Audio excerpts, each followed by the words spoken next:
Ni, buka. Buka. Tak apa. Ya. Ya, ya.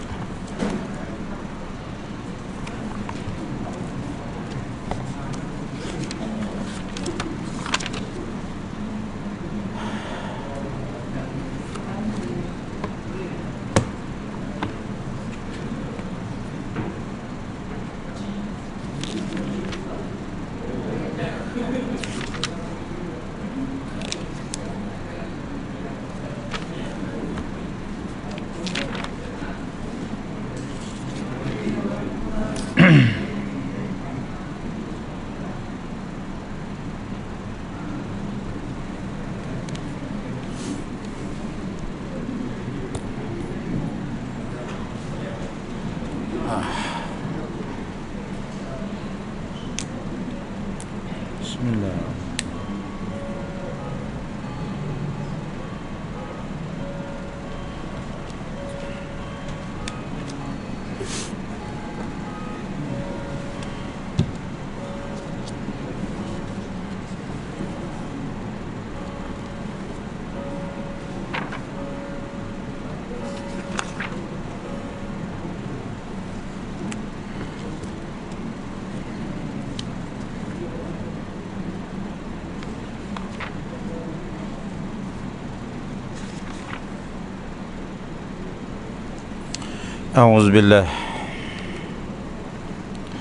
أعوذ بالله السميع العليم من الشيطان الرجيم. بسم الله الرحمن الرحيم. السلام عليكم ورحمة الله وبركاته. الحمد لله رب العالمين وبه نستعين على أمور الدنيا والدين. أشهد أن لا إله إلا الله وأشهد أن محمدا عبده ورسوله. اللهم صل على سيدنا محمد وعلى آله وأصحابه أجمعين. أما بعد. Alhamdulillah, syukur pada Allah Subhanahu wa taala pada malam ini dapat sama-sama kita bertemu di rumah Allah. Dan malam ini kita meneruskan lagi penceritaan kita daripada kisah Nabi Yusuf alaihi salam, untuk kita mengambil pengajaran-pengajaran yang sangat banyak dan hebat daripadanya. Pada malam ini kita mulakan perbincangan kita pada ayat yang ke-30 sehinggalah seterusnya sampailah pada pukul 9 kita berhenti. Kalau sempat sampai 30 ke 50, 50 lah. Kalau sempat 60, 60 lah, ya. Tapi kita mulakan malam ni surah Yusuf ayat 30. Allah Subhanahu wa taala berfirman, bismillahirrahmanirrahim. Wa qala niswatun fil madinati imra'atul aziz turawidu fataha an nafsih qad syaghafaha hubban inna lanaraha fi dhalalim mubin. Dan sesudah itu perempuan-perempuan di bandar Mesir mencaci hal Zulaikha dengan berkata, isteri Al-Aziz itu memujuk hambanya yakni Yusuf, berkehendakkan dirinya. Sesungguhnya cintanya kepada Yusuf itu sudahlah meresap ke dalam lipatan hatinya. Sesungguhnya kami memandangnya berada dalam kesesatan yang nyata. Jadi pada pertemuan yang lalu kita telah sama-sama mendengar ya, apabila Nabi Yusuf dan Zulaikha ini dibawa ke muka pengadilan. Jadi ke muka pengadilan itu bukannya maksudnya bawa ke mahkamah, tidak. Tetapi dia hanya menjemput seorang lelaki yang dirasakan adil, baik untuk menghukum. Sebab itu oleh kerana kes ini tak dia bawa ke mahkamah, dia memberi kesan yang sangat besar kepada Nabi Yusuf selepas itu. Tak ada siapa pun yang tahu bahawa Nabi Yusuf tak bersalah. Kejadian ini diputuskan, diadili oleh seorang lelaki yang adil, itu saja. Dia bukan hakim di mahkamah. Lalu dipanggil lelaki itu, kita dah dengar kan dalam siri yang lepas, dia panggil Nabi Yusuf, dia panggil Zulaikha, dia panggil suami kepada Zulaikha. Baiklah, nak tahu siapa bersalah. Kalau baju si Yusuf ini alaihi salam koyak di bahagian depan, bermakna Yusuf yang terkam isteri kamu, Yusuf bersalah. Kalau dia koyak di bahagian belakang, bermakna Yusuf lari, isteri kamu yang kejar dia, bermakna isteri kamu salah. Mari kita tengok baju dia koyak di bahagian mana. Selepas dilihat baju dia koyak di bahagian belakang, maka sahlah bahawa Nabi Yusuf tidak bersalah. Bahkan dia melarikan diri daripada berbuat benda yang dimurkai Allah, tetapi Zulaikha lah yang telah mengejar Nabi Yusuf dan menarik bajunya untuk mengajak beliau buat perkara yang terkutuk itu, lalu koyak. Maka bila koyak di bahagian belakang, bermakna Zulaikha lah yang bersalah. Jadi peristiwa bersalahnya Zulaikha ini ya diputuskan bukan di mahkamah, tetapi diputuskan hanya oleh seorang lelaki yang diajak menjadi orang tengah. Ya. Sebab itu suami di Al-Aziz ni kita tengok dalam ayat yang kita baca tu, dia kata kamu senyap-senyap saja. Aku dah tahu dah isteri aku bersalah. Ya, lepas tu wahai Yusuf, lupakanlah hal ini. Yusuf a'rid an hadha. Maknanya dia minta Nabi Yusuf, lupakanlah peristiwa ini, jangan diceritakan kepada orang lain. Sebab apa? Sebab Al-Aziz ini ialah menteri nombor 1 dalam negara Mesir. Ya, jadi di atas dia tu ada raja, ada Malik. Nanti kita tengok nanti Malik ini dia duduk di bahagian atas. Itu Al-Aziz ini ialah menteri nombor 1 kerajaan Mesir. Jadi dalam rumah menteri ini berlaku jenayah, isteri dia cuba untuk menggoda hamba dia sendiri.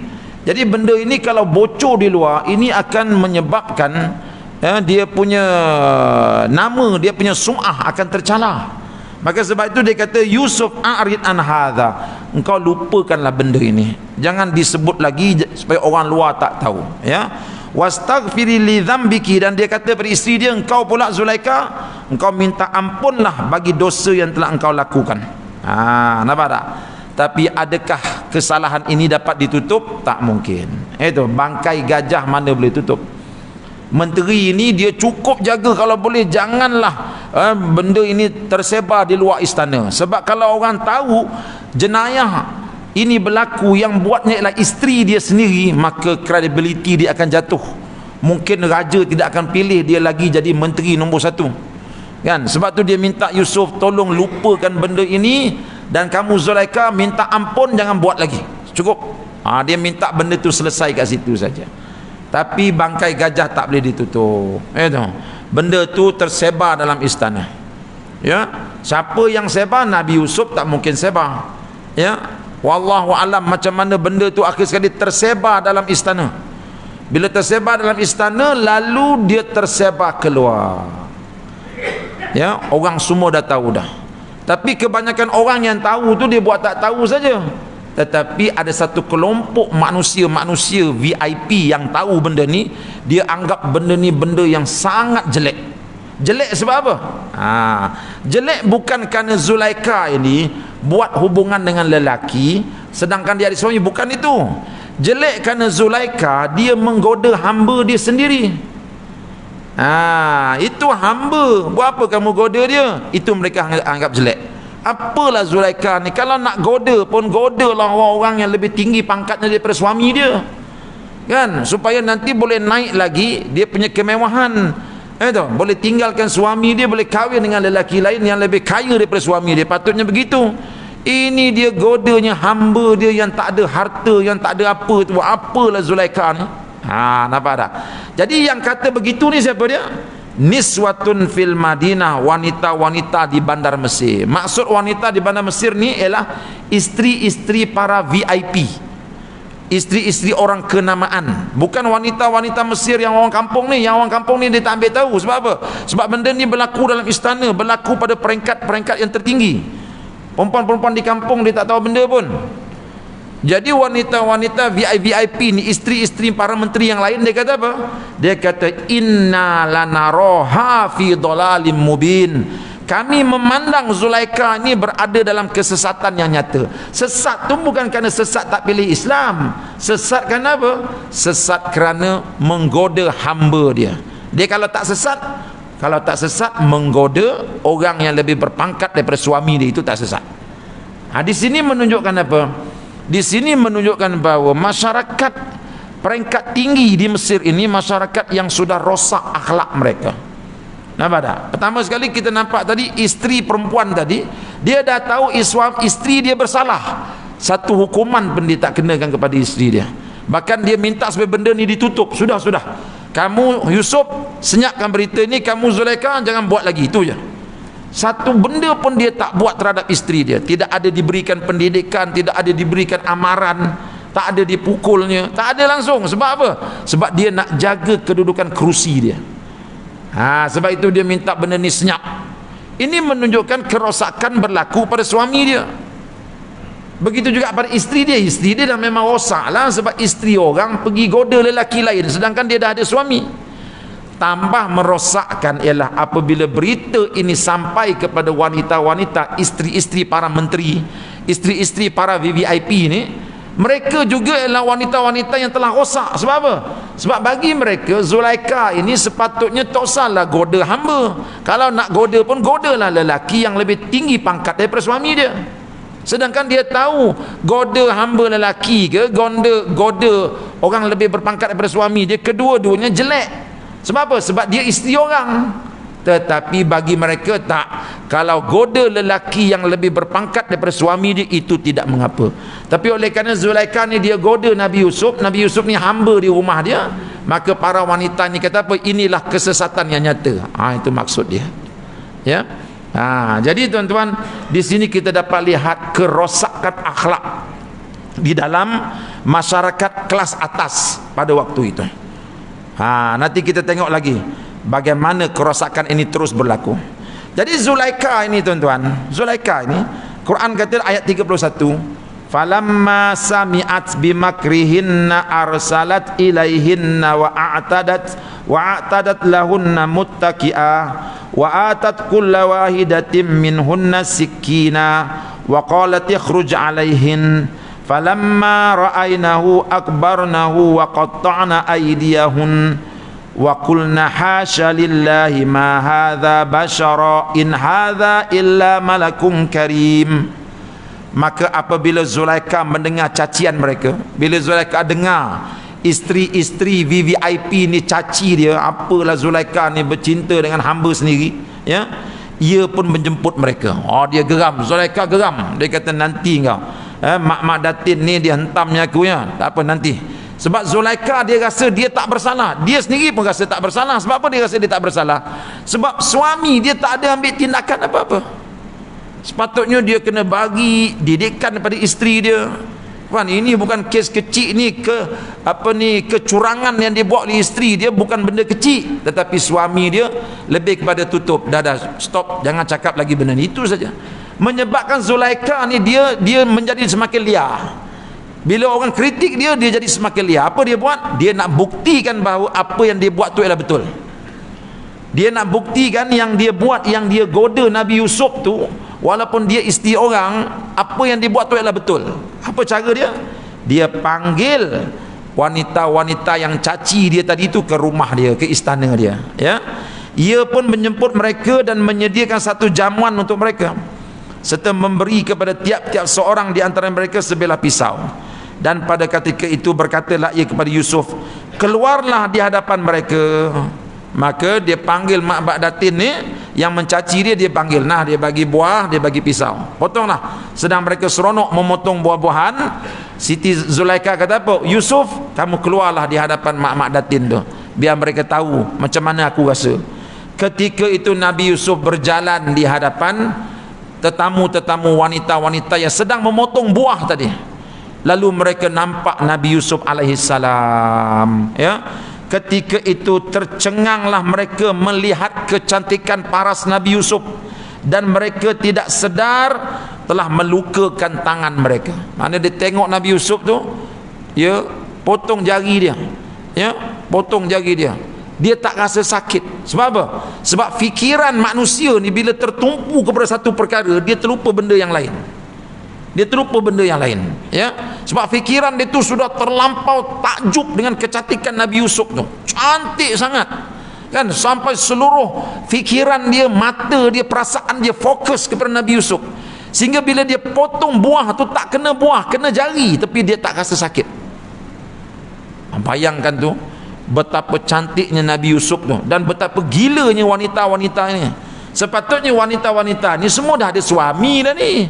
Sepatutnya bila lalu Nabi Yusuf mereka tundukkan pandangan, tapi tidak. Ini wanita-wanita yang sudah rosak akhlak dia. Mereka ada suami dekat rumah, tapi di luar rumah mereka curang dengan suami mereka.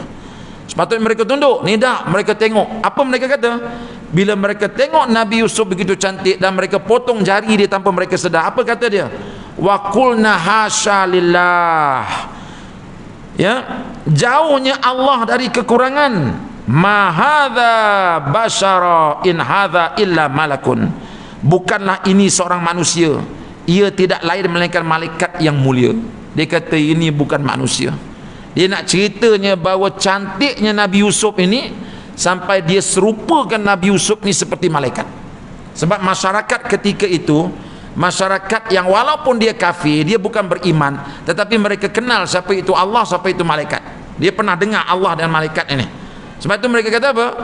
Ini bukan manusia, ini malaikat. Artinya cantiknya Yusuf ini bagaikan malaikat, cantik sangat. Nampak tak? Ketika itu Mak Datin ini sudah pun tergoda juga, itu. Sudah pun tergoda. Kalau boleh nak minta nombor telefon Yusuf ni, itu. Kalau boleh nak minta nombor telefon, malam nanti suami tak ada, suami pergi ceramah, kita duduk rumah call Yusuf, apa khabar? Itu. Itu dia, ya. Ketika itu mereka tengok, ya, mahasyalillah, dia sebut Allah pula tu. Ini Allah dia sebut. Itu yang kita pelik. Ini masyarakat ni bukan masyarakat Islam, ya, tetapi mereka sebut hasyalillah. Itu. Macam nyonya-nyonya kita dekat Bandar Melaka lah, dekat Melaka tu, kampung saya, kita pergi tengok nyonya-nyonya baba tu, gitulah, astagfirullah, itu biasa je. Itu innalillah, biasa je dia orang tu, tapi kafir semua, kan. Sebab dia duduk dalam masyarakat Melayu, dia macam tu kan kalau astagfirullah, dia tikam loteri tu tak kena astagfirullah, satu lagi nak kena astagfirullah. Dah dia tengok orang Melayu macam tu, dia tiru lah, kan. Inilah masyarakat yang ada dalam Nabi Yusuf. Mereka itu ada orang beriman, tapi masyarakat kelas tinggi ni tak beriman, tapi mereka tahu Allah, hasyalillah, ini cantik, ini bukan manusia, ini malaikat ni, cantik ni. Nampak tak? Zulaikha tengok aja, dia tengok, aku punya perangkap dah masuk dah. Mak Datin ni aku kata aku ni gila, aku ni sesat kerana aku jatuh cinta dengan hamba aku. Sekarang ni korang sendiri pun sampai potong jari pun tak sedar, kan? Kamu baru tengok Yusuf satu hari, kamu dah terbelah jari dah. Aku ni menanggung derita berapa punya lama, hari-hari tengok kecantikan dia, aku goda dia, aku cuba tarik perhatian dia, sikit pun dia tak layan aku. Kau tahu tak betapa menderitanya aku? Nampak tak? Dia nak sampaikan mesej tu lah, kan? Jadi apa mesej yang Zulaikha nak sampaikan? Dia nak sampaikan bahawa aku jatuh cinta dengan Yusuf ni tak salah. Sebab apa? Sebab kamu pun tengok dia pun jatuh cinta juga, sebab dia terlalu cantik. Maksud dia gitu. Maknanya dia nak cari jalan supaya orang tidak menyalahkan dia bila dia jatuh cinta dengan Nabi Yusuf, sedangkan dia isteri orang. Nampak tak? Kamu pun isteri orang juga, macam mana kamu boleh kata dia cantik? Baru tengok sehari, aku ni tengok dia hari-hari, macam mana perasaan aku? Gitu ya. Jadi dia cuba nak cari modal helah supaya apa yang dia buat itu tidak dianggap bersalah. Nampak tu? Ini orang yang sudah rosak akhlaknya, padahal benda itu terang-terang salah. Ya, baik. Qalat fadhalikunna alladhi lumtunnani fihi wa laqad rawadattu an nafsihi fasta'sam wa la illam yaf'al ma amuruhu la yusjananna wa la yakuna minas saghirin. Lalu bila Zulaikha dah tengok perempuan-perempuan datin ini sudah potong jari, apa dia kata? Zulaikha berkata, inilah orangnya yang kamu templak aku mengenainya. Inilah orang yang cantik, inilah yang kamu kata aku ni sesat kerana mencintai dia. Inilah orang dia.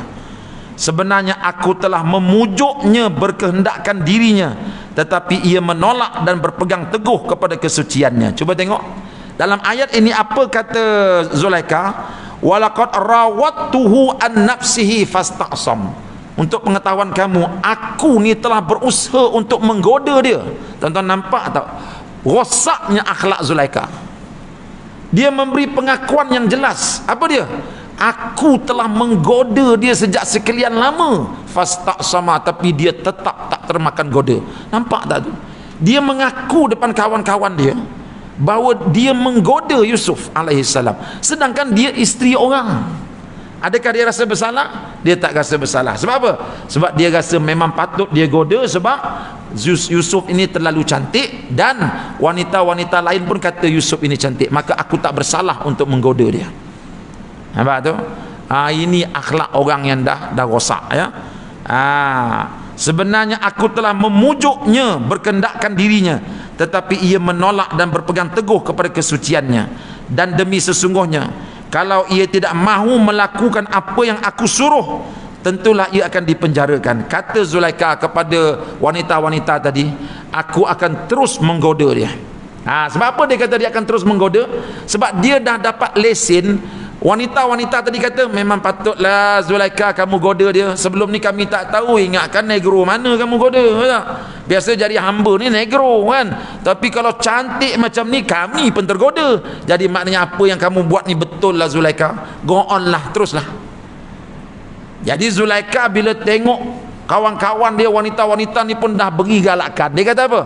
Aku akan terus menggoda Yusuf sehingga aku dapat, ataupun kalau dia tak nak menyerah kepada aku juga, aku akan penjarakan dia. Tuan-tuan nampak tak? Ada dua perkara dekat situ yang perlu kita perhatikan. Apa dia? Pertama sekali, Zulaikha masih lagi ingin berenang di lautan nafsu. Walaupun dia telah ditangkap oleh suami dia, tetapi dia tidak pernah insaf. Sebab apa? Sebab ini mainan syaitan dan nafsu syahwat. Dan kemudian dia tidak ada orang yang mengatakan bahawa dia bersalah. Bahkan kawan-kawan dia kata, memang patut pun kamu bercinta dengan Yusuf. Ini menyebabkan dia jadi berani. Lalu dia memberi pilihan salah satu kepada Nabi Yusuf. Apa dia? Sama ada Nabi Yusuf datang dan melayan kehendak nafsu dia, ataupun dia akan buat sesuatu sehingga Nabi Yusuf ini dipenjara. Cuba tuan-tuan tengok, Zulaikha ni dia bukan menteri tau, dia hanya isteri seorang menteri, tetapi tengok dia punya power dia. Di sini menunjukkan apa? Menunjukkan bahawa kerosakan dalam masyarakat atasan Mesir ni bukan saja rosak di sudut akhlak, tetapi rosak di sudut politik dan juga pentadbirannya. Sampai isteri menteri pun boleh beri keyakinan, aku akan penjarakan Yusuf.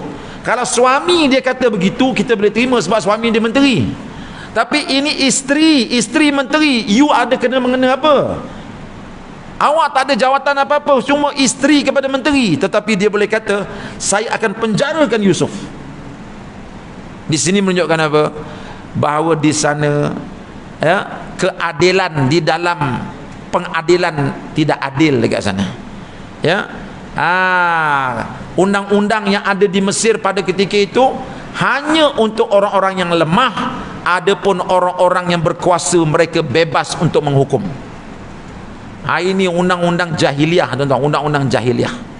Ya, dia tak macam undang-undang Islam. Undang-undang Islam, Nabi kata apa?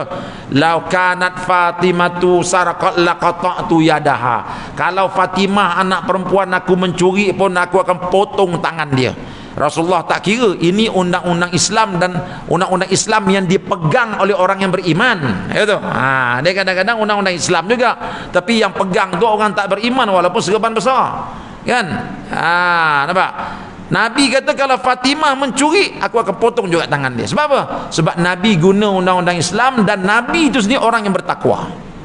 Tapi kalau orang pegang undang-undang Islam sekalipun, kalau dia takwa tak kuat, dia akan jadi orang yang berat sebelah juga. Apatah lagi di Mesir ketika itu, undang-undangnya bukan undang-undang jahil, undang-undang Islam, undang-undang jahiliah. Dan yang melaksanakan itu pula orang-orang yang sudah rosak akhlaknya. Bagaimana Nabi Yusuf nak dapat keadilan? Nampak? Sebab itu Zulaikha kata apa?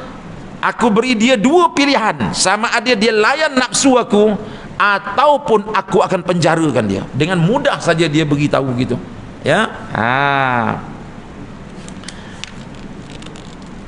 Nabi Yusuf alaihissalam dengar ugutan Zulaikha. Dia dengar. Dia dengar masa Zulaikha sebut benda tu kepada wanita-wanita tu tentang pilihan tadi tu, sama ada masuk penjara ataupun layan dia. Nabi Yusuf dengar ugutan itu. Apa kata Nabi Yusuf? Nabi Yusuf kata ayat 33. Qala rabbis sijnu ahabbu ilayya mimma yad'unani ilaih. Yusuf merayu ke hadrat Allah Ta'ala dengan berkata, wahai Tuhanku, aku lebih suka kepada penjara dari apa yang perempuan-perempuan itu ajak aku kepadanya. Maknanya ya Allah, oleh kerana Zulaikha dibagi aku dua pilihan, sama ada aku buat maksiat dengan dia ataupun aku dipenjarakan. Ya Allah, aku lebih rela dipenjarakan ya Allah, duduk dalam bilik yang gelap ya Allah, lebih rela ya Allah daripada aku melayan nafsu dia, daripada aku buat benda yang terkutuk di sisi Engkau. Ini Nabi Yusuf alaihissalam. Ya, dia memilih penjara dan dia tidak mahu untuk melakukan benda yang terkutuk di sisi Allah Subhanahu wa taala. Ya. Wa illa tasrif anni kaidahunna asbu ilaihinna wa akum minal jahilin.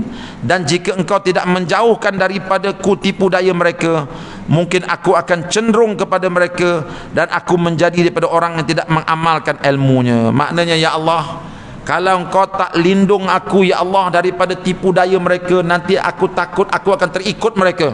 Bila aku terikut mereka, maka aku akan terdiri daripada orang-orang yang jahil. Maka di sini Nabi Yusuf minta pertolongan Allah. Allah minta tolong ya Allah, jaga aku ya Allah supaya aku tidak termakan tipu daya mereka. Sebab sekarang ini bukan saja Zulaikha yang akan tipu dia. Zulaikha sudah bergabung dengan wanita-wanita di kota Mesir tu. Bayangkan kalau wanita, isteri-isteri menteri ni ada 70 orang. Campur Zulaikha seorang, 71 wanita-wanita isteri VIP berlawan dengan Nabi Yusuf yang seorang. Adakah mudah Nabi Yusuf nak berjaya? Ya. Sebab itu Nabi Yusuf kata, ya Allah, tolong jaga aku daripada tipu daya mereka ya Allah. Kalau engkau tidak jaga aku ya Allah, habislah aku. Segala ilmu yang ada pada aku akan jadi tidak berguna.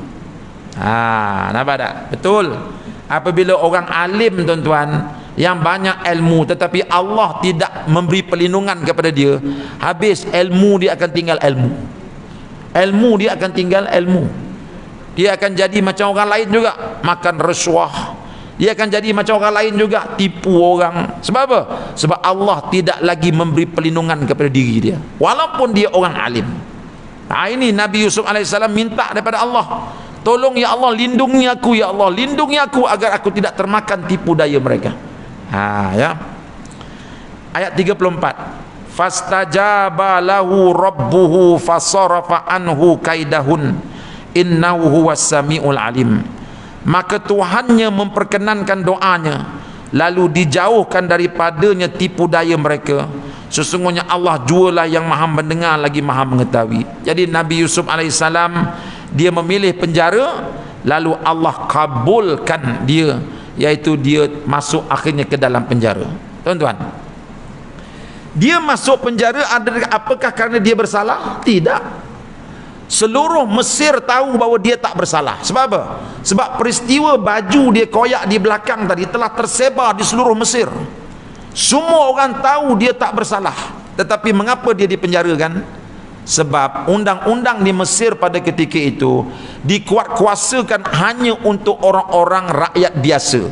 Adapun menteri-menteri, mereka akan cari jalan untuk lepas walaupun 1000 kesalahan yang mereka buat. Nampak tak?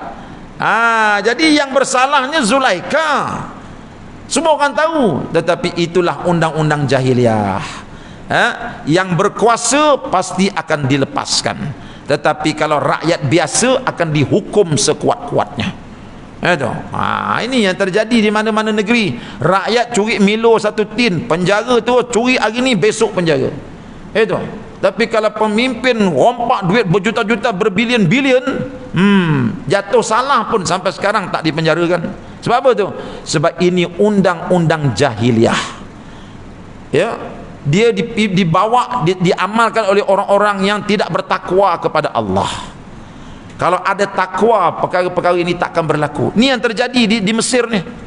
Ini yang terjadi di zaman Nabi Yusuf. Nabi Yusuf telah didapati tak bersalah. Yang tak bersalah masuk penjara, yang buat jenayah bebas. Inilah jahiliah. Ya. Ini yang berlaku tuan-tuan di Mesir, menunjukkan kerosakan yang begitu hebat. Ya, kerosakan yang begitu hebat di Mesir pada ketika itu. Itu dia. Jadi Nabi Yusuf pun dipenjarakanlah. Ya. Summa badalahum min ba'di ma ra'awul ayati la yasjununnahu hatta hin. Kemudian timbul fikiran bagi suami perempuan itu, serta orang-orang yang hendak memenjarakan Yusuf sesudah mereka nampak tanda-tanda yang menghendaki supaya Yusuf dijauhkan hingga ke satu masa. Jadi Nabi Yusuf ni tuan-tuan, dia dipenjarakan, dia tak ada tahun. Dia tak ada tahun. Dia kata dalam ni layas jununnahu hatta hin. Dia akan dipenjarakan hingga kepada satu masa. Maknanya Nabi Yusuf dipenjarakan tanpa tempoh. Bilakah dia akan dilepaskan? Apabila mereka lupa tentang jenayah Zulaikha. Selagi orang ingat jenayah yang Zulaikha buat, selagi itulah Nabi Yusuf akan duduk dalam penjara. Jadi bila lepas, dia akan dilepaskan bila benda ni orang dah tak ingat. Mereka akan lepaskan Nabi Yusuf supaya Zulaikha ini akan dapat terus bebas, walaupun dialah penjenayah yang sebenarnya. Ini jahatnya suami Zulaikha, jahatnya Zulaikha, dan jahatnya orang-orang yang berkuasa ketika itu. Ada pun Raja Mesir, dia tak tahu apa-apa. Raja Mesir nanti kita tengok di ujung, nanti dialah yang membebaskan Nabi Yusuf. Kita tengok di ujung nanti cerita ni, Raja Mesir dia tak tahu apa-apa. Nabi Yusuf dipenjara, kemudian dia tak tahu Yusuf tu siapa. Cuma dia kenal Nabi Yusuf selepas Nabi Yusuf duduk begitu lama dalam penjara. Ketika dia nak minta mimpi dia ditakwilkan, maka orang keluarkan Yusuf daripada penjara. Nabi Yusuf pun takwilkan mimpi itu. Bila mimpi itu betul, raja tadi jatuh cinta ke Yusuf. Dia kata keluarkan Nabi Yusuf. Nabi Yusuf kata apa? Aku takkan keluar daripada penjara. Nanti kita tengok nanti, aku takkan keluar daripada penjara. Sebab apa? Aku mau kes ini diadili di mahkamah. Baru kes ini dibawa ke mahkamah. Walaupun raja ketika itu dia nak guna kabel, Nabi Yusuf dia tak suka kabel-kabel ni. Ini kabel ni rasuah, betul tak? Ya. Apa kata raja? Oleh kerana engkau dah tolong aku takwil mimpi aku, maka bebaskan Yusuf. Nabi Yusuf kata no. Saya tak mau main kabel-kabel begini. Saya nak kes ini dibawa ke mahkamah dan saya diadili. Panggil Zulaikha balik, panggil wanita-wanita tu balik, dan panggil suami dia. Saya nak saya diadili dengan adil. Lalu kes itu diadili dengan adil, maka didapati bahawa Nabi Yusuf tak bersalah. Nabi Yusuf pun keluar daripada penjara dalam keadaan bermaruah. Ini menunjukkan apa? Masa Nabi Yusuf dipenjarakan ini, raja tak tahu apa-apa. Ini semua mainan menteri-menteri dia. Menteri-menteri dia semua korup belaka. Sebab apa menteri dia korup? Sebab isteri-isteri mereka juga orang-orang yang sudah rosak akhlaknya. Kalau tak rosak akhlaknya, takkanlah mereka kata kalau Zulaikha goda hamba itu tak baik, tapi kalau goda orang yang lebih besar gaji daripada suami dia, itu bagus. Ini kan rosak akhlaknya. Jadi bayangkan tuan-tuan, bila isteri-isteri menteri dah rosak akhlak, maka menteri-menteri di Mesir pun rosak akhlak. Sebab itu mereka berpakat, para menteri ini berpakat untuk penjarakan Nabi Yusuf dalam keadaan raja tak tahu apa-apa. Nampak tu? Ya. Jadi tuan-tuan, mereka penjarakan Nabi Yusuf. Nabi Yusuf kata, alhamdulillah, aku dipenjarakan, memang aku pilih penjara. Sebab apa? Supaya aku dapat lari daripada fitnah Zulaikha yang gila ni. Perempuan kalau dah gila syahwat macam itulah, mana pun diburunya. Jadi tak ada jalan lain melainkan Nabi Yusuf kata penjara tu lebih elok bagi aku. Nampak tak ya? Tapi itulah, dia dipenjarakan dalam keadaan dia dizalimi. Sebab apa? Dia tak bersalah. Yang bersalahnya Zulaikha. Tetapi oleh kerana yang mengendalikan kes itu orang-orang yang sudah rosak takwanya, maka yang bersalah lepas, ya, dapat bintang lagi agaknya. Tetapi yang tak bersalah lah akan dipenjarakan. Ini masyarakat yang telah rosak, ya. Coba tengok ni ayat 36. Saya tafsirkan benda ni tuan-tuan berdasar kepada kitab tafsir di depan saya ni, ya. Kitab tafsir ni dibuat oleh tok guru saya baru 2 minggu lepas meninggal dunia. Ya, meninggal dunia di Jordan. Masa di Jordan kami belajar dengan dia di masjid. Baru 2 minggu lepas meninggal dunia. Dia ni seorang ulama daripada Palestin, bermukim di Jordan, dekan fakulti tafsir, ya, di Amman University. Memang alim besar lah. Ni tafsir ni saya guna tafsir dia, ya. Dr. Salah Al-Khalidi. Jadi apa yang saya sebut ni memang diambil daripada tafsir ini. Andaian tadi tu diambil daripada sini. Gitu, ya. Baik. Wa dakhala ma'ahu sijna fatayan. Qala ahaduhuma inni arani aksiru khamra wa qala al-akharu inni arani ahmilu fawqa ra'si khubzan. Maka Nabi Yusuf pun dimasukkan ke dalam penjara. Bersama dengan Nabi Yusuf itu ada 2 orang lelaki. Kedua-dua laki-laki ini ialah pekerja istana. Allah nak jadikan cerita, ya. Di mana kita tahu dia pekerja istana? Sebab dalam Quran diguna istilah fatayan. Fatayan ini diistilahkan pada waktu itu ialah pekerja istana. Jadi kedua orang pekerja istana ni, seorang kerjanya menuang air. Bila raja nak minum, dia tuang air. Seorang ni kerja dia kipas raja. Jadi kedua-dua mereka ni buat kesalahan, raja masukkan dia dalam penjara. Jadi masa dalam penjara tu Nabi Yusuf berkawanlah dengan 2 orang pekerja istana ini. Dan Nabi Yusuf alaihissalam bila dia masuk penjara, dia menunjukkan, ya, sikap dia sebagai seorang muslim yang beriman kepada Allah. Nanti kita akan tengok bagaimana akhlak Nabi Yusuf di dalam penjara, ya. Jadi Nabi Yusuf masuk dalam penjara bersama dengan 2 orang pemuda yang mereka kedua ini ialah khadam di istana raja. Ya.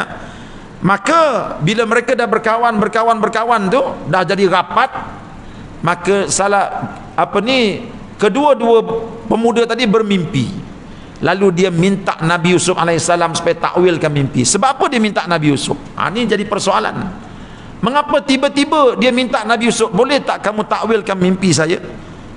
Nampak tak? Mereka minta Nabi Yusuf takwilkan mimpi itu kerana mereka lihat Nabi Yusuf ni orang soleh. Ya, dia tengok Nabi Yusuf ni orang soleh, sebab tu dia jumpa minta takwilkan mimpi saya, ya. Qala ahaduhuma, berkatalah salah seorang daripada kedua mereka itu, inni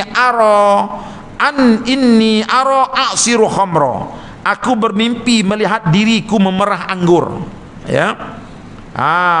Wa qala al-akhar inni arani ahmilu fawqa ra'si khubzan, sesungguhnya yang seorang lagi bermimpi, aku bermimpi melihat diriku menjunjung roti atas kepalaku yang sebahagian jadi makan oleh burung. Kemudiannya berkata, terangkanlah kepada kami akan apa? Akan mimpi tersebut, akan takbirnya. Ya, sesungguhnya kami memandangmu daripada kalangan orang yang baik. Itu ya, dia kata apa? Inna naraka minal muhsinin. Kami tanya engkau ni wahai Yusuf kerana kami tengok engkau ni ialah orang yang baik. Sebab tu kami tanya engkau. Nampak tu? Padahal kedua-dua mereka ni penjenayah. Kalau tak penjenayah takkan dia masuk penjara. Tapi bila dia nak mimpi, dia ditakwilkan, dia tengok Nabi Yusuf lah orang yang aula takwil. Sebab apa? Sebab dia tengok Nabi Yusuf ni dalam penjara, akhlaknya bagus. Ya, dia menunjukkan akhlak seorang nabi sampai orang ada mimpi jumpa dia. Mampukah Nabi Yusuf mentadbir mimpi? Ya. Nabi Yusuf telah diberikan satu kelebihan oleh Allah, kehebatan dia dalam mentakwil mimpi. Macam mana dia boleh takwil mimpi? Allah Ta'ala yang beritahu dia. Sebab tu apa yang dia takwil semua tepat. Apa yang dia takwil semua tepat. Baik. Nabi Yusuf ni tuan-tuan, dia ni walaupun dalam penjara, dia seorang nabi. Jadi nabi ni tugas dia berdakwah. Ya, dia tengok dua orang pemuda ni penjenayah. Sekarang ni penjenayah ni berhajat kepada dia, nak minta dia takwilkan mimpi. Nabi Yusuf jadikan ini sebagai satu peluang untuk berdakwah. Apa kata dia? Dia kata, saudara, ya, saya boleh takwil mimpi awak, dan saya akan beritahu tentang takwilnya sebelum makanan datang. Mungkin agak masa tu mereka tengah duduk-duduk dalam pukul 2 petang lah, mungkin agaknya. Makanan akan sampai kejap lagi. Saya akan takwilkan mimpi awak ni sebelum makanan sampai dekat sini. Sebelum warden hantar makanan. Tapi sebelum saya takwil, awak nak dengar tak tentang diri saya? Nampak tak? Nabi Yusuf nak cerita siapa aku sebenarnya. Tujuan dia apa dia? Tujuan dia nak sampaikan dakwah. Sebab sekarang ni ini orang jahat. Orang jahat perlukan dia. Jadi kita sebagai orang beriman, bila orang jahat perlukan kita, ketika itulah kita berdakwah kepada dia, bawa dia kepada Allah. Bukan ketika orang jahat perlu pada kita, kita kuda dia, kita tunggang dia, cari kekayaan sebanyak-banyaknya. Bukan gitu. Itu.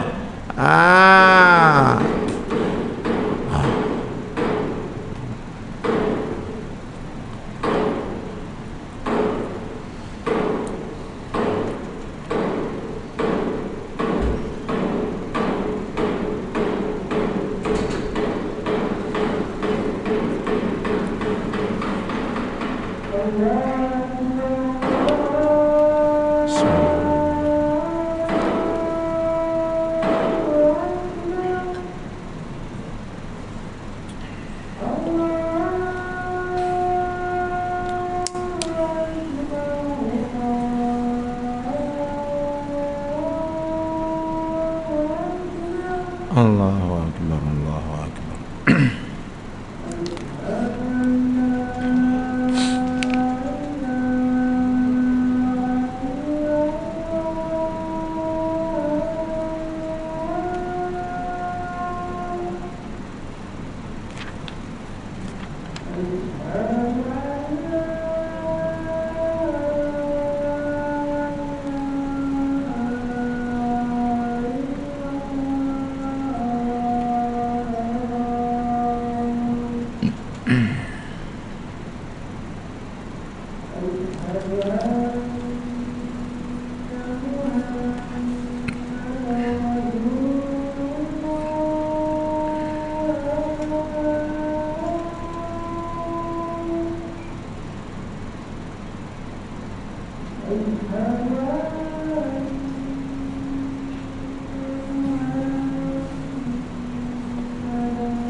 Allahu Akbar, Allahu Akbar.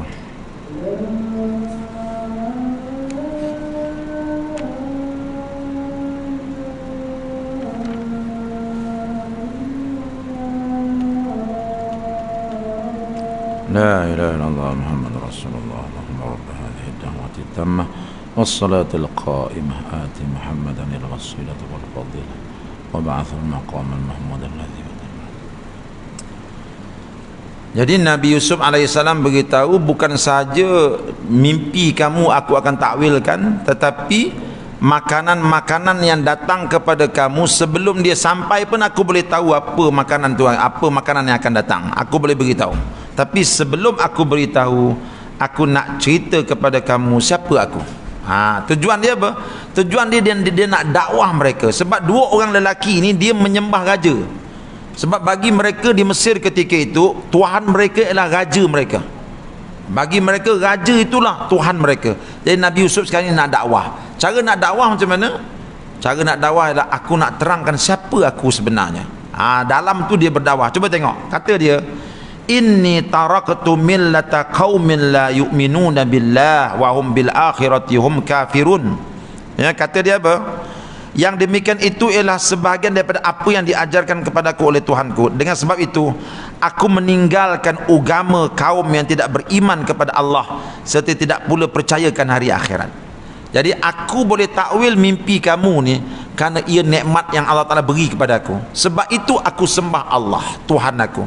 Aku tinggalkan kaum aku yang tidak beriman kepada Allah dan tidak beriman kepada hari akhirat. Mereka menyembah batu, mereka menyembah raja, mereka menyembah matahari. Aku tinggalkan mereka. Sebab apa? Sebab aku ada Tuhan nama Allah. Allah itulah yang mengajar aku tentang takwil mimpi yang aku akan cerita pada kamu. Nampak tak? Dia nak cerita kat situ bahawa apa yang mereka sembah ni sebenarnya tak betul. Kamu sembah batu, kamu sembah raja, ini tak betul. Aku sembah Allah. Bila aku sembah Allah ni bagi faedah padaku. Sebab apa? Dia ajar aku takwil mimpi. Takwil mimpi yang akan aku ajar kamu ni semua datang daripada Allah Tuhan aku. Nampak? Cara dia berdakwah tu, dia tidak hentam orang tu. Tetapi dia menerangkan siapa diri dia. Daripada situ kedua-dua mereka ini mempelajari apa itu Islam. Apa kata Nabi Yusuf? Aku ni boleh takwil mimpi kamu. Siapa ajar aku? Allah. Allah telah bagi aku satu nikmat, iaitu nikmat mentakwil mimpi. Sebab itulah aku sembah Allah Ta'ala. Sebab apa? Sebab dia Tuhan yang memberi aku banyak nikmat. Sebab itu aku tinggalkan Tuhan-Tuhan palsu yang lain. Aku tinggalkan kaum aku yang tidak beriman kepada Allah dan kepada hari akhirat. Tengok lagi, dia dakwah lagi ni pada ayat 38. Wattaba'tu millata abai Ibrahim wa Ishaq wa Yaqub ma kana lana an nusyrika billahi min syai' dzalika min fadlillahi alaina wa 'alan nasi walakinna aktsaran nasi la yashkurun. Dan aku menurut agama bapa dan datuk nenekku Ibrahim dan Ishak dan Yaqub. Tidaklah sepatutnya kita mempersekutukan sesuatu pun dengan Allah. Mentauhid, mengesakan Allah ialah hasil daripada limpah kurnia Allah kepada kita dan kepada umat manusia. Tetapi kebanyakan manusia tidak bersyukur. Nampak bagaimana dia dakwah? Aku sekarang ni ikut agama Nabi Ibrahim, aku ikut agama Nabi Ishak, aku ikut agama para Nabi yang mentauhid dan mengesakan Allah. Nampak ini dakwah dia kepada mereka itu. Baik. Ya sahibai sijni arbabun mutafarriquna khairun amillahul wahidul qahar. Wahai sahabatku berdua yang sepenjara, memuja dan menyembah berbilang-bilang Tuhan yang bercerai-berai, itukah yang lebih baik atau menyembah Allah Tuhan yang Maha Esa lagi Maha Berkuasa? Nampak? Sekarang ni dia mula mengajak mereka berfikir. Selepas dia cerita tentang Allah tu siapa, lalu dia pun berkata kepada mereka, wahai dua orang sahabatku yang kita sama-sama duduk di penjara, aku nak tanya engkau, kita memuja Tuhan-Tuhan yang berbilang, yang berpecah belah ini lebih baik ke, ataupun kita di penjara, ataupun kita menyembah Allah yang Maha Esa, mana lebih baik? Dia mula mengajak mereka, kan? Maknanya sekarang ni kamu menyembah Tuhan yang berbagai-bagai, patung itu, patung ini, tapi kamu tak rujuk pun dia. Ketika kamu hadapi masalah mimpi ni, pergilah tanya dia tu. Kamu tak tanya pun, kamu tanya aku juga, aku rujuk pada Allah. Jadi dua orang lelaki tadi mula berfikir, ya, mula berfikir apapun Nabi Yusuf alaihissalam telah berdakwah kepada mereka sebelum dia selesaikan masalah mereka. Makna dia ambil kesempatan bila orang ini perlu kepada khidmat dia, dia ambil kesempatan untuk berdakwah. Ya. Baik, ayat 41. Ya sahibai sijni amma ahadukuma. Ni dia mula takwilkan mimpi tadi. Seorang tadi dia kata apa? Saya bermimpi saya perah saya perah anggur sehingga jadi arak. Saya ambil buah anggur, saya perah sampai jadi arak. Saya pula, saya mimpi saya junjung roti, lalu datang burung makan roti daripada atas kepala saya. Apa takwil mimpinya? Sekarang selepas dia berdakwah kepada dua orang pemuda tadi, baru dia takwilkan mimpi itu. Apa kata Nabi Yusuf?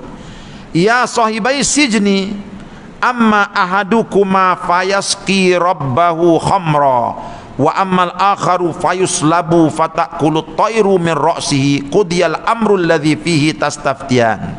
Wahai sahabatku berdua yang sepenjara, takbir mimpi kamu itu ialah adapun salah seorang daripada kamu maka akan memberi minum arak kepada tuannya. Jadi maknanya kamu tadi mimpi bahawa kamu perah anggur dan anggur tu kamu perah, kamu buat arak. Betul, betul. Takbir mimpi dia lah kamu akan terlepas daripada penjara dan kamu akan kembali bertugas di istana menjadi tukang tuang arak raja. Maknanya kamu akan keluar daripada penjara. Itu takwil mimpi, kamu perah anggur sampai jadi arak. Baik, saya pula, kata yang seorang lagi, saya mimpi saya junjung roti. Junjung roti atas kepala, datang burung patuk daripada atas kepala saya roti tu. Apa takwil mimpinya?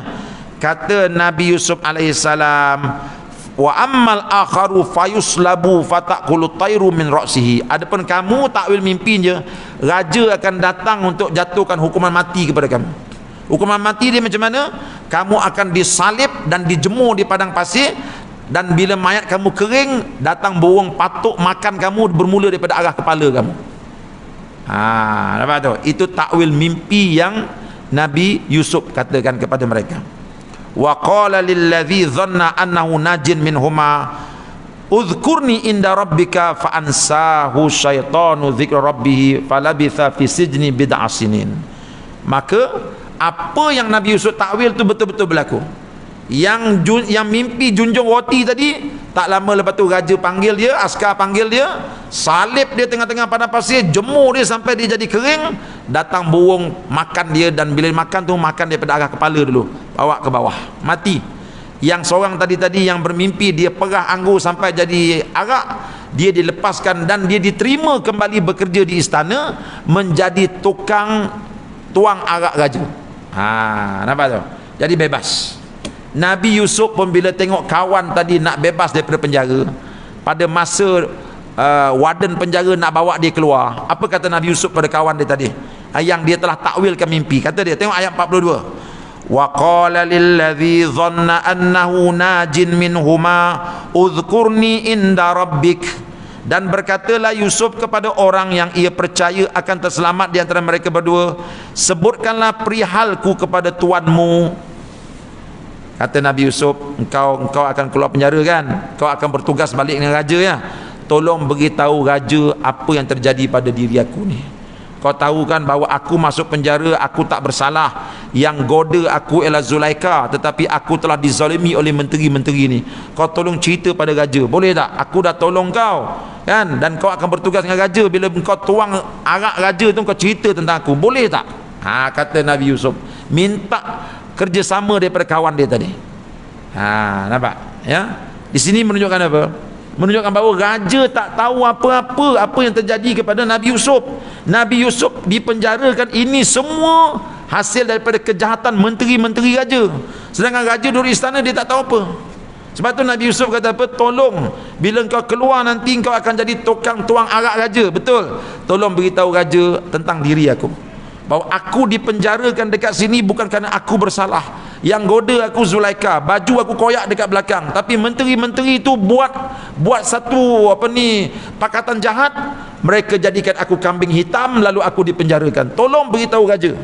Seolah-olah nak hantar memorandum lah ke istana ni. Itu sebab istana tak tahu apa yang jahatnya menteri-menteri ni. Nampak tu ya? Ya, sejarah ni dia akan berputar, tuan-tuan. Ya, sebab tu Quran kata apa? Watilkal ayami nudawiluha bainan nas. Peristiwa-peristiwa yang berlaku pada kamu dia akan berputar, dia akan berputar dan dia akan berlaku. Apa yang berlaku dulu akan berlaku sekarang. Nampak tak? Jadi Nabi Yusuf cuba nak hantar memorandum ke istana melalui budak yang dia takwilkan mimpi tadi. Tapi sayang tuan-tuan, budak tadi, hayalah aku akan beritahu bila dia balik, dia kerja balik kat istana, yalah dapat gaji besar, dapat duduk istana, dia dah lupa tentang Nabi Yusuf yang tolong dia tadi. Ini disebut dalam ayat yang ke-42. Ya.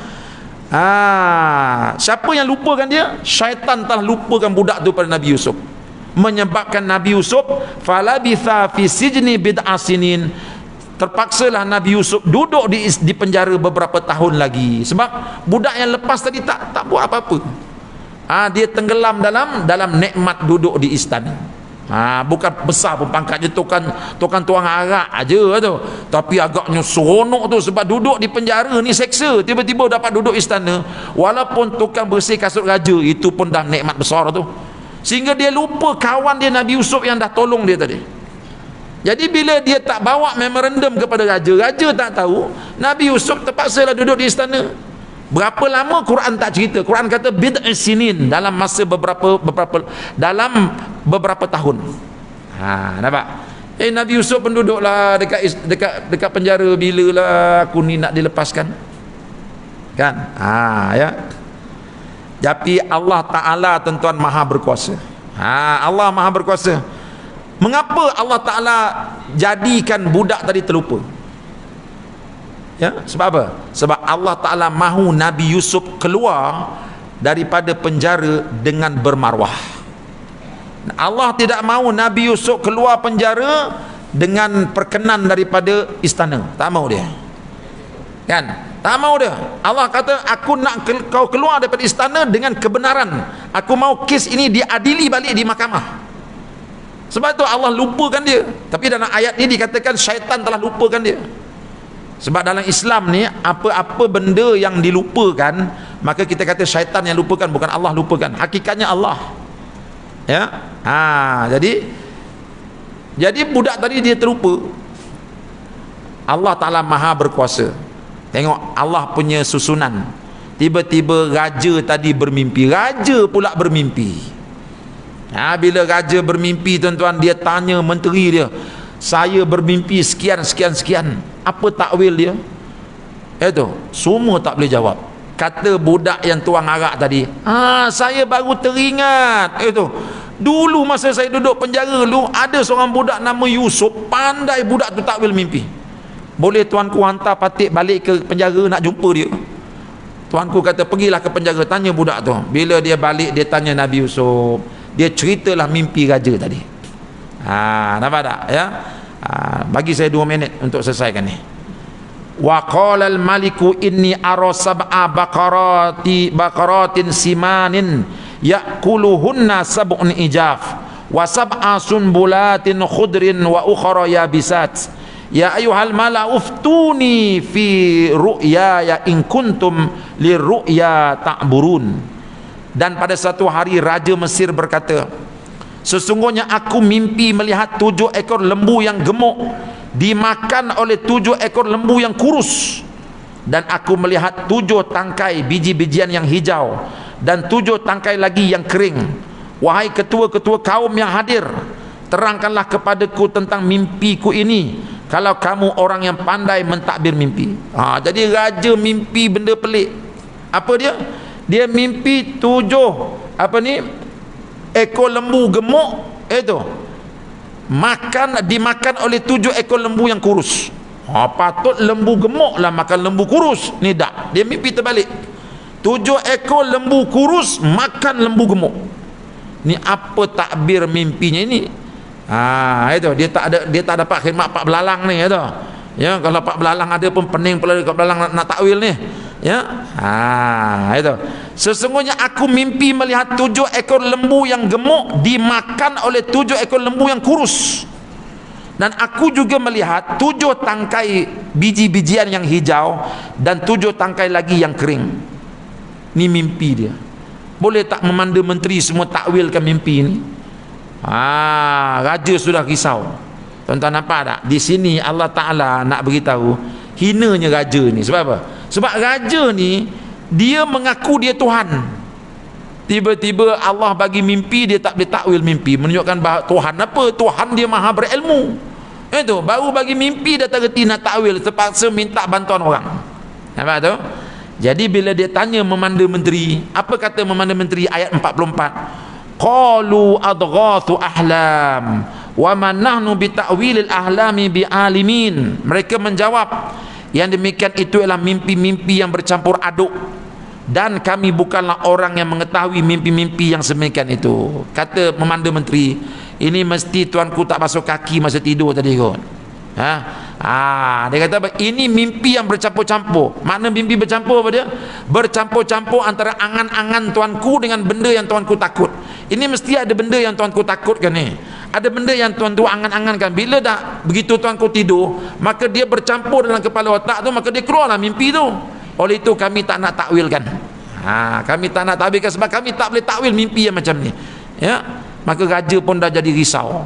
Ni apa halnya ni? Mimpi ni apa takwilnya ni? Menteri-menteri semua tak boleh nak takwilkan. Bukan semua orang ada mimpi takwil, ada ilmu takwil mimpi. Ya. Maka ketika itulah wa qala allazi naja minhuma waddakara ba'da ummatin ana unabbiukum bita'wilihi fa'arsiluni.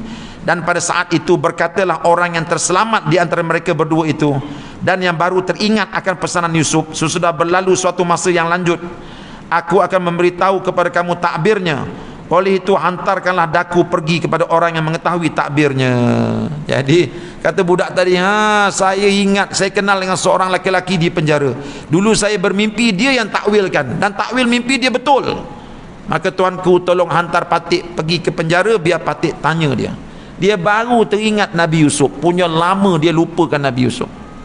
Nampak tu? Jadi ini mesti ada hikmahnya. Nanti kita tengok tuan-tuan, mengapa, apa hikmah terbesar budak tadi boleh terlupa nak tolong Nabi Yusuf, padahal Nabi Yusuf dah takwilkan mimpi dia.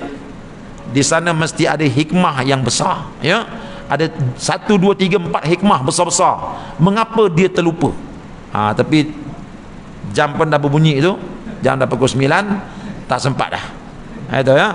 Nanti kita datang bulan depan lah pula. Bulan depan kita bincang tentang takwil mimpi tersebut. Ya, apa kesan dia? Kesan dia tu ya. InsyaAllah di masa akan datang ya. Jangan serik untuk datang lagi untuk dengar kita punya tafsir surah Yusuf ini insyaAllah ya.